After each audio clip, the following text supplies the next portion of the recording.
বিসমিল্লাহির রহমানির রহিম। প্রিয় দর্শক শ্রোতা, আসসালামু আলাইকুম।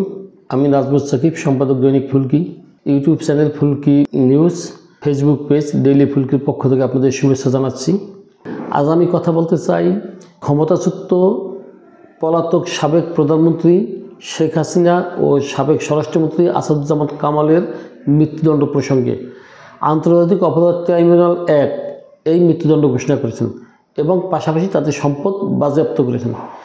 এই আন্তর্জাতিক অপরাধ ট্রাইব্যুনাল 1-এর দুটি মামলায় শেখ হাসিনার আসাদুজ্জামান কামালের মৃত্যুদণ্ড দেওয়া হয়েছে এবং একটি মামলায় তাকে যাবজ্জীবন কারাদণ্ড দেওয়া হয়েছে। সাবেক আইজিপি চৌধুরী আব্দুল মামুনকে একটি মামলায় 5 বছরের সাজা দেওয়া হয়েছে। আইজিপি চৌধুরী আব্দুল মামুন তিনি রাষ্ট্রপক্ষে সাক্ষী হয়েছেন। তথ্য দিয়ে সহযোগিতা করার কারণে তাকে সর্বনিম্ন সাজা দেওয়া হয়েছে। আর শেখ হাসিনা এবং আসাদুজ্জামান কামালের সমস্ত সম্পত্তি বাজেয়াপ্ত করা হয়েছে। মামলার রায় ঘোষণার পূর্বে ক্ষমতাচ্যুত ভারতের পলাতক সাবেক প্রধানমন্ত্রী শেখ হাসিনা এক অডিও বার্তায় তিনি বলেছেন, রায়ের প্রতিক্রিয়া তিনি বলেছেন, আমি নির্দোষ। এই মামলা যে হচ্ছে আজকে যে রায় দেওয়া হবে এটা সাজানো, এখানে আমার কোনো অপরাধ নেই। 17 কোটি মানুষ জানে তিনি নির্দোষ কি নির্দোষ না। এত অপরাধ করার পরও, মামলা হামলার পরও তিনি বলেন নির্দোষ। এত তার অডিও ভাইরাল হয়েছে কথোপকথনের, তার হুকুমের নির্দেশের, তারপরও বলেন তিনি নির্দোষ। তিনি কি 18 কোটি মানুষকে বোকা মনে করেন?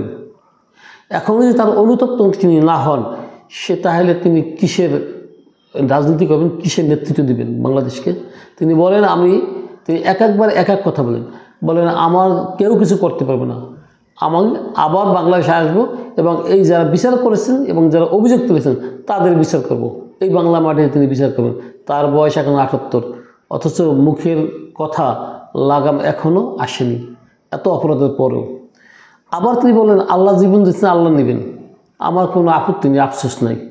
কথা রে কত পদের কত কথা একই মুখে বলেন। মানে মনে হয় তিনি কিছুটা মানসিক ভারসাম্য হারিয়ে ফেলেছেন।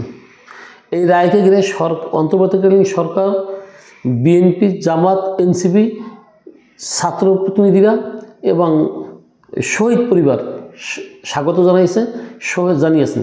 শহীদ পরিবার বিরূপ মনোভাব পোষণ করেছেন সাবেক আইজিপি চৌধুরী আব্দুল মামুনের 5 বছরের সাজার কারণে। তারা আপিল করবেন বলে ঘোষণা করেছেন। কিন্তু মানুষ খুশি হয়েছেন, বাংলাদেশের মানুষ অনেক খুশি এই রায়তে যে একজন স্বৈরাচারের ফ্যাসিস্টের সাজা হয়েছে।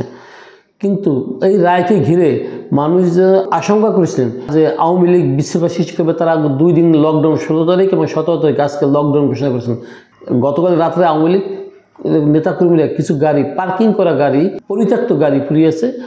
আর আজকে এই পর্যন্ত কোথাও কোনো অপ্রীতিকর ঘটনা ঘটাতে পারছে বলে শোনা যায়নি। অপরদিকে বিক্ষুব্ধ ছাত্ররা 32 নম্বর পুড়িয়ে ঘুরিয়ে দিয়ে সেখানে খেলার মাঠ তৈরি করার জন্য বুলডোজার নিয়ে মিছিল করেছেন, কিন্তু সেনাবাহিনী হস্তক্ষেপে তাদের পক্ষে সেটা সম্ভব হয়নি। আশা করি বাংলাদেশে আর কোনো বিশৃঙ্খলা হবে না, মানুষ ন্যায় বিচারকে মেনে নেবে এবং মানুষ বিশৃঙ্খলার মধ্যে যাবে না। আর আওয়ামী লীগ বা তার সহযোগী সংগঠনরা বিশৃঙ্খলা সৃষ্টি করতে চাইলেও সাধারণ জনগণ সতর্ক থাকার কারণে সেটা সম্ভব হবে না। সবাইকে ধন্যবাদ।